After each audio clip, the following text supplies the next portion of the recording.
तो यूक्रेन और रूस के बीच जारी युद्ध ने दुनिया को दो खेमों में लाकर खड़ा कर दिया है। रूस यूक्रेन की जंग में जल्द ही कुछ ऐसा होने के आसार हैं जिसमें कई देशों पर बारूदी तबाही के जद में होंगे, और ये कोई अनुमान नहीं है बल्कि ये ऐलान है जो खुद रूस ने किया है। इस जंग के विस्तार का कारण है ब्रिटेन और जर्मनी, जिनकी मदद से यूक्रेन ने रूस के खिलाफ अब तक मोर्चा संभाला हुआ है।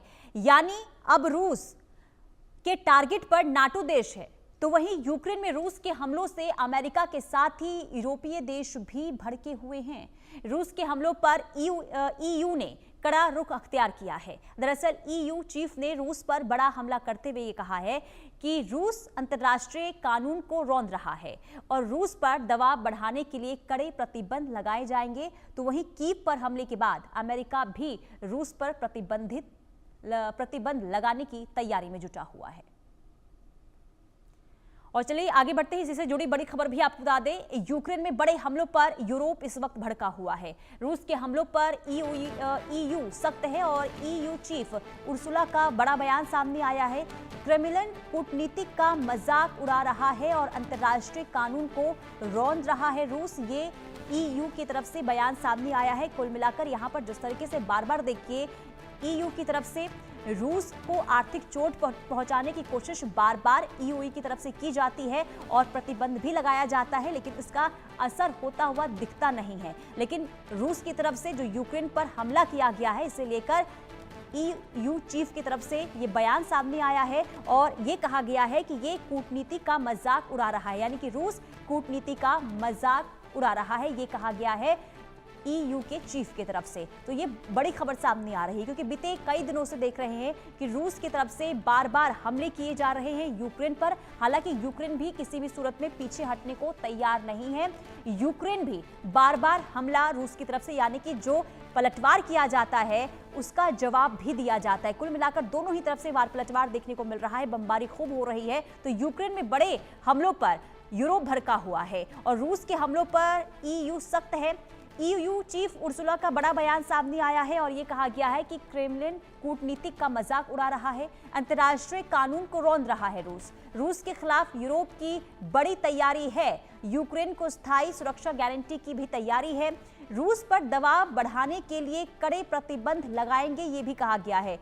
यूरोप यूक्रेन के साथ है और आगे भी खड़ा रहेगा। तो कुल मिलाकर यहाँ पर एक बार फिर से गुस्सा दिखाया गया है ईयू की तरफ से और आगे ये भी जानने की कोशिश करेंगे कि जो बयान दिया गया है उसके आखिर क्या मायने हैं, क्या कोई महायुद्ध की तरफ ये युद्ध जा रहा है, क्योंकि हमने बीते 3.5 सालों से देख रहे हैं कि ये जो युद्ध शुरू हुआ यूक्रेन और रूस के बीच वो अभी भी थमने का नाम नहीं ले रहा है। हमारे साथ रक्षा विशेषज्ञ कर्नल दिनेश नैन जी जुड़ चुके हैं। बहुत स्वागत है सर आपका इंडिया न्यूज पर। सर सबसे पहले तो आपकी प्रतिक्रिया, क्योंकि देखिए युद्ध कब थमेगा इसे लेकर अभी कुछ भी नहीं कहा जा सकता, बल्कि ये युद्ध आगे और बढ़ सकता है, इसे लेकर लगातार बयान भी सामने आ रहे हैं। और अभी हाल ही में जो ईयू की तरफ से जो बयान सामने आया है, इस बयान को किस तरीके से आप देख रहे हैं सर? देखिए पुनीता, ये देखा जाए तो रशिया के साथ में अमेरिका हो चाहे यूरोप हो, पूरा यूरोप एक गेम तो खेल ही रहा है। क्योंकि यूक्रेन के अंदर जो युद्ध है वो सभी जानते हैं, वो यूक्रेन नहीं लड़ रहा, वो पूरा का पूरा यूरोप लड़ रहा है। और जब बात अब इस बात पे आ रही है कि आप एक तरफ से तो संधि वार्ता करने की कोशिश करते हैं, ट्रंप साहब अपना नोबेल पीस प्राइज के लिए अलास्का में बुलाते हैं पुतिन को, मीठी मीठी बातें करते हैं और उनसे बोलते हैं कि बिना सीज फायर के और आपकी कंडीशंस के ऊपर यूक्रेन से हम सीज फायर करा देंगे। यूरोप को भी वो अपने पाले में लेते हैं, उनको भी बातचीत करके सब बात समझाते हैं। लेकिन ग्राउंड के ऊपर क्या होता है? ग्राउंड के ऊपर बात करते हैं कि जो यूक्रेन अपना एक सिक्योरिटी मांग रहा था, उस सिक्योरिटी के नाम पर पहले तो यूरोप कहता है कि उनके सभी देश मिलकर के वहां पे अपनी सेना भेजेंगे शांति सेना के रूप में। और दूसरा, उसके बाद फिर बात आई कि अमेरिका की तरफ से ये प्रस्ताव आ रहा है कि प्राइवेट आर्मी, जो प्राइवेट कंपनियां हैं उनकी, उसके सो कॉल्ड प्राइवेट आर्मी, लेकिन बाद में जब ये रहस्य खुला कि वो 10,000 के करीब अमेरिकी सैनिकों को वहां डालने की कोशिश ट्रंप कर रहे थे, तो इस बात से पुतिन भड़का जी, क्योंकि पहले से ही ये लोग ये गेम खेल रहे हैं। यूक्रेन का जो जेलेंस्की है उसको तो अगर आपको याद हो 3 साल पहले ही ब्राजील के प्रेसिडेंट ने कहा था कि एक जोकर है, अपने देश को मरवा के छोड़ेगा, और ये एक कुरुक्षेत्र बना रहा है यूरोप के लिए अपने देश को, और वही हुआ। और ये अब ना नेटो में गया, ना ही इसको कुछ मिला है जेलेंस्की को, लेकिन पूरा देश तहस नहस कर दिया है रशिया ने। तो इसके बाद रशिया ने एक बहुत बड़ा अटैक पिछले 24 घंटों में किया, गुस्से में आके, कि ये बात नहीं चलेगी। अगर आप रशिया की कंडीशंस पे आप सीज फायर करना चाहते हैं, तो रशिया की कंडीशन वही है जो 3 साल पहले थी। पहली बात तो यूक्रेन नेटो में नहीं जाएगा, यूक्रेन अपनी सेना को जो है वो निरस्त्रीकरण करे, यूक्रेन के अंदर वापस से इलेक्शंस हो, और जो नया प्रेसिडेंट आए उसके साथ हमारी बातचीत हो, और डोनेट्स्क का एरिया है या डोनबास का एरिया है जहां पे रशियन स्पीकिंग लोग ज्यादा है, जिन पे जाति कर रहा था यूक्रेन, उसको स्वायत्तता दे। ये सब कंडीशन थी। अब इसको देखते हुए अब ये बात यूरोपियन यूनियन को समझ में आ गई है कि ये युद्ध अब यूक्रेन में नहीं लड़ा जाएगा, क्योंकि यूक्रेन के तो अंदर जो युद्ध लड़ना था उसके सारे के सारे जो इंपॉर्टेंट पहलू थे वो खत्म हो चुके हैं। अब इन लोगों से यूक्रेन में लड़ने के बजाय रशिया ये सोच रहा है कि अगर यही लोगों से लड़ना है तो क्यों ना इनकी धरती पे लड़ा जाए, या नेटो के ऊपर अटैक करके लड़ा जाए, ताकि उनको कम से कम कुछ नुकसान तो हो। यहां तो सिर्फ यूक्रेन को नुकसान हो रहा है। तो अभी जो सिचुएशन चल रही है के अंदर, मेरा मानना है कि जो धमकी दी जा रही है कि हम रशिया के ऊपर सैंक्शन लगा देंगे, और रशिया पे कितनी सैंक्शन लगी हुई हैं, वो पूरा नहा गया है, वो स्विमिंग पूल से बाहर निकाल के आ रहा है। एक लोटा और पानी डाल दो कि क्या फर्क पड़ने वाला है। अमेरिका कह रहा है कि अभी डोनाल्ड ट्रंप ने भी आज वक्तव्य दे दिया जो है कि अगर जो अटैक किया है रशिया ने, इसके बाद अब मैं रशिया के ऊपर और ज्यादा सैंक्शन लगाऊंगा। किस पे सैंक्शन लगाएंगे? जो रशिया से तेल ले रहे हैं, इंडिया पे लगा चुके हो 50% पे, चाइना बचा हुआ है उस पे लगाने जा रहे हो, तो चाइना आपके पास में रेयर अर्थ रोक देगा, फिर आप भीख मांगेंगे। सिचुएशन इनके लिए पुनीता बहुत ज्यादा टिपिकली बहुत कंफ्यूजिंग है। अभी इन नेटो के अंदर भी और यूरोपियन देशों में भी आपस में लोगों के मतभेद उभरने शुरू हो गए हैं।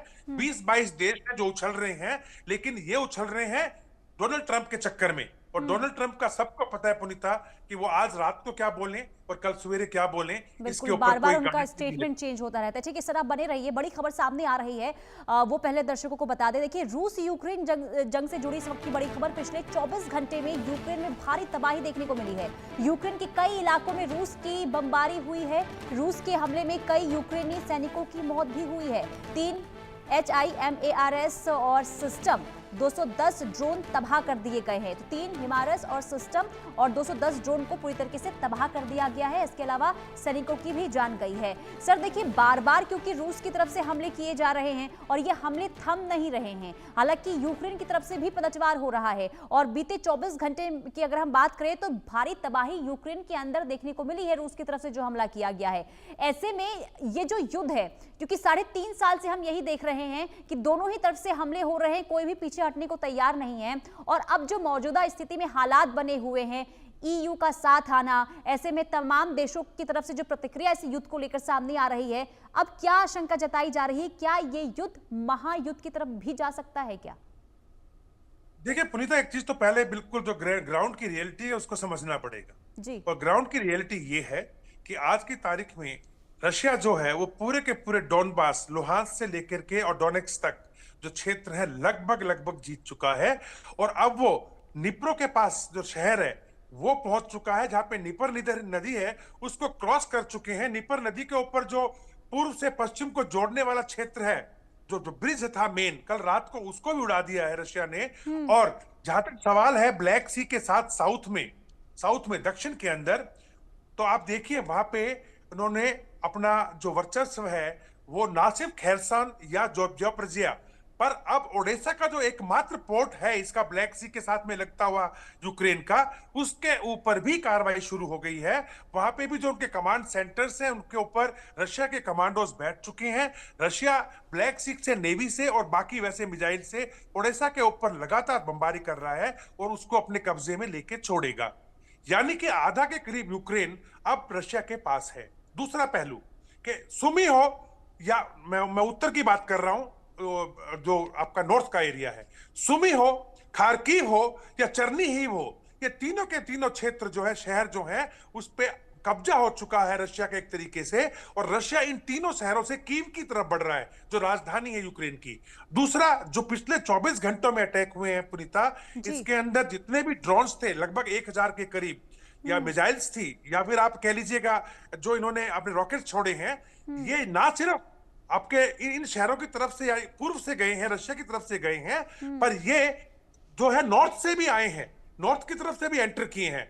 और अभी हालत यह है यूक्रेन के अंदर कि जो जेलेंस्की है उसको पीछे कर दिया गया है, और जो इनकी जो प्राइम मिनिस्टर है जूलिया, वो आगे सामने आ गई है। अब वो जो है डबागडोर संभाल के खड़ी होगी। परंतु रशिया का जो अब डिप्लॉयमेंट है वो बेलारूस जो लगता है पूरे नेटो के साथ, चाहे वो बाल्टिक क्षेत्र है चाहे नॉर्डिक क्षेत्र है, जैसे कि फिनलैंड है, नॉर्डिक में आपका स्वीडन है या नॉर्वे है, उसके अलावा जो बाल्टिक क्षेत्र है उसके अंदर आपके एस्टोनिया है, लिथुआनिया है, लुथानिया है, इसके साथ में इनका कैलिनिनग्राड जो एक अपना क्षेत्र रशिया का है, उसको जोड़ने वाला बेलारूस से है स्वाल्की कॉरिडोर, जो कि लगभग 60 किलोमीटर का है। अब इस स्वाल्की कॉरिडोर से लेकर के और फिनलैंड तक रशियन ट्रूप्स खड़े हो चुके हैं, यानी अब ये लड़ाई यूरोप की तरफ या नेटो की तरफ बढ़ रही है। बिल्कुल, इससे जुड़ा सवाल भी मैं आपसे समझूंगी सर, लेकिन बड़ी खबर सामने आ रही है, उसका रुख कर लेते हैं। यूक्रेन पर रूस का जोरदार पलटवार हुआ है। आप बता दें कि नेप्रोपेट्रोवस्क को यूक्रेन का बड़ा हमला यहां पर हुआ है। हमले में 2 के रूस पोस्ट तबाह कर दिए गए हैं। यूक्रेनी सेना प्रमुख का बड़ा दावा है कि पोक्रोवस्क के कई इलाके कब्जे से मुक्त करा लिए गए हैं। तो ये बड़ी खबर सामने आ रही है। यूक्रेनी सेना प्रमुख ने ये बड़ा दावा कर दिया है, और दावा ये किया गया है कि पोक्रोवस्क के जो कई इलाके हैं उसे कब्जे से मुक्त करा लिया गया है। और सर देखिए, जिस तरीके से जिक्र हो रहा था और जो आप जानकारी भी दे रहे थे, किस तरीके से हमले लगातार दोनों ही तरफ से देखने को मिल रही हैं, लेकिन अभी यूक्रेन ने जो पलटवार किया है और इसके बाद पोक्रोवस्क को जो कब्जा मुक्त कराने का दावा किया गया है, इससे आप किस तरीके से समझाएंगे सर? देखिए, मैं आपको ये बताना चाहूंगा कि पिछले एक हफ्ते के अंदर जो ब्लैक सी का क्षेत्र है, इसके अंदर अमेरिका ने अपने जो टोही विमान है P-8, जो कि पनडुब्बियों का जहाज के बारे में या जो समुद्री जहाज है, उनकी शिप्स हैं, उनके बारे में इंफॉर्मेशन उन्होंने यूक्रेन को दी, जिससे यूक्रेन के हौसले थोड़े बुलंद हुए और उसने ब्लैक सी के अंदर ना सिर्फ क्रीमिया के ऊपर लेकिन जितने भी शिप्स वगैरह हैं उसके ऊपर अटैक करने की कोशिश की। लेकिन इसके एवज में, जैसे मैंने आपको बताया था, रशिया ने ओडेसा के ऊपर अटैक कर दिया। अब रही बात जो अभी प्रेजेंट आपने मुझे सवाल किया, इस जो ये लड़ाई लड़ने की कोशिश कर रहा है, चाहे वो पोक्रोस के इलाका हो या फिर निप्रो का इलाका हो, देखिए इन जगहों के ऊपर डेफिनेटली कुछ आर्मामेंट यानी कुछ हथियार रशिया अमेरिका के कहने पर जो है लॉन्ग रेंज के या फिर रॉकेट्स वगैरह कुछ हथियार वो यूरोप ने अभी यूक्रेन को सप्लाई किए हैं, जिसके बाद यूक्रेन ने जिस प्रकार से अटैक उसको हुआ है पिछले 24 घंटे में, उसके एवज में आकर के उन्होंने कुछ क्षेत्रों पे अटैक किया है। हाँ, कुछ एक गांव के अंदर उन्होंने रशिया ट्रूप्स के साथ उनकी लड़ाई चल रही है, लेकिन ज्यादा कोई बहुत बड़ा एरिया या बहुत बड़ा कुछ तीर उन्होंने नहीं मारा है। लेकिन जिस प्रकार से रशिया आगे बढ़ रहा है, खार्किव से लेके सुमी से लेके चर्निहिव के क्षेत्र से, और बेलारूस की तरफ से जिस तरह से उन्होंने ये कल अटैक किया, एयर अटैक किया, चाहे ड्रोन्स के माध्यम से किया हो या मिसाइल से किया हो, ये बिल्कुल क्लियर हो गया है कि रशिया का अगला टारगेट अब कीव है। देखिए, यूरोप ने क्या किया था पुनीता, यूरोप का और अमेरिका का इरादा क्या था? इन्होंने सोचा था कि इन्होंने सोचा था पुनीता कि अगर हम रशिया के ऊपर ये उनके TU-160 उड़ा देते हैं और कुछ जासूसों को इस्तेमाल करके उनके एयरफील्ड पर अटैक कर देते हैं, जो किए गए, या फिर जो हाल ही में आपने देखा है फ्लेमिंगो नाम की एक मिसाइल जो है यूक्रेन ने बोला हमने खुद बनाई है 300 किलोमीटर की रेंज की, पर मेरा मानना है कि उसके अंदर यूरोप ने मदद की होगी। अपने आप तो साइंटिस्ट नहीं बन जाएंगे इतनी जल्दी ये लोग। तो इन लोगों ने क्या किया है कि जो ऑयल क्षेत्र है, जो एनर्जी क्षेत्र है ना पुनीता, उस पे अटैक मारा है, ताकि ये चाहते थे कि इसकी अर्थव्यवस्था खराब हो जाए रशिया की। एनर्जी क्षेत्र को उन्होंने 30 से 35% अटैक मतलब नुकसान किया है, और इनकी अर्थव्यवस्था खराब हो जाए, इनकी सेना को पेट्रोल ना मिल पाए, इनकी सैनिकों की मदद ना हो पाए, वहां पे अफरा तफरी फैले रशिया के अंदर, उनका मनोबल कम हो, या इस प्रकार की चीजें यूरोप सोच रहा था। लेकिन रिजल्ट मिला नहीं। रिजल्ट इसलिए नहीं मिला, रशिया जब से एससीओ समिट के अंदर चीन में गया है और वहां पे जब से उसको 20 देशों से ज्यादा लोगों के साथ उसकी मुलाकात हुई है, तो रशिया को अब यह लग गया है कि मेरे साथ में भी दुनिया के अंदर से काफी बड़ी मात्रा में ईरान हो, इंडिया हो, चाहे आपका चाइना हो, चाहे नॉर्थ कोरिया हो, ऐसे देश मेरे साथ खड़े हुए हैं। तो उसका वो बढ़ा है। दूसरा, रशिया काफी दिनों से अपनी सेना को बढ़ा रहा है। 2.5 लाख के करीब उसने ट्रुप्स बढ़ा करके बेलारूस से नेटो के खिलाफ खड़े कर दिए। 25,000 ट्रुप्स हर महीने वो खड़ा कर रहा है। प्लस उसके जितने भी मिसाइल्स हैं, जितने भी उसके आर्मामेंट्स हैं, हथियार हैं, टैंक हैं, इन सबको TU-160 जो बॉम्बर्स हैं, इन सबको बड़ी भारी मात्रा में 3 गुना क्षेत्र से बढ़ा रहा है। जबकि जो यूरोप है उसके पास हथियार खत्म हो गए हैं। उन्होंने अपने रिजर्व तक जो है यूक्रेन में लगा दिए थे। अब वो अफरा तफरी के अंदर जर्मनी अगर मेरी आवाज आप तक पहुंच रही है तो मेरा सवाल ये भी होगा, क्योंकि देखिए EU की तरफ से तो तमाम कोशिशें की जा रही है आर्थिक तौर पर कमजोर किया जाए रशिया को, क्या उसमें वो कामयाब हो पा रहा है? और दूसरा सवाल मेरा ये होगा कि अब जो नाटो की सीमाओं की तरफ से जो हमले बढ़ रहे हैं, इसे आप किस तरीके से देख रहे हैं? क्या युद्ध में अब यूरोप भी शामिल हो सकता है? देखिए पुनीता, जहां पहला सवाल आपका कि जो इन्होंने कोशिश की कि रशिया को कमजोर कर दें, रशिया को कमजोर नहीं कर पा रहे। रशिया का जो इकोनॉमी है वो खासकर कहीं ज्यादा ये डिस्टर्ब नहीं कर पाए और आर्थिक तरीके से रशिया अभी भी मजबूत है। दूसरा, जैसे मैंने बताया कि कुछ हद तक चाइना से, नॉर्थ कोरिया से, ईरान से जो इसको मदद मिलती रही है ड्रोन्स के लिए या फिर कोई हथियार बनाने वाले डबल मतलब के जो सामान होता है जो हथियार में भी लगता है, ऐसे चीन ने काफी दिए हैं। इनके हथियार बहुत बड़ी संख्या में बढ़ रहे हैं और बहुत बड़ी तैयारी कर रहा है। $1.2 ट्रिलियन, मैं रिपीट करूंगा पुनीता, $1.2 ट्रिलियन का बजट बना है रशिया का। 2030 से पहले पहले इतने के हथियार खड़े कर देगा। और ऐसे में अब आप देखिए यूरोप को, यूरोप 2% भी अपनी जीडीपी का खर्च नहीं कर रहा था। जो इनके पास में हथियार ये रशिया अमेरिका से लेके बैठे भी हुए थे, वो इनके रिजर्व थे। रिजर्व उसको बोलते हैं, कंट्री के रिजर्व को, जो लड़ाई के टाइम पे काम आता है। और वो वाले हथियार, वो गोला बारूद इन्होंने आधे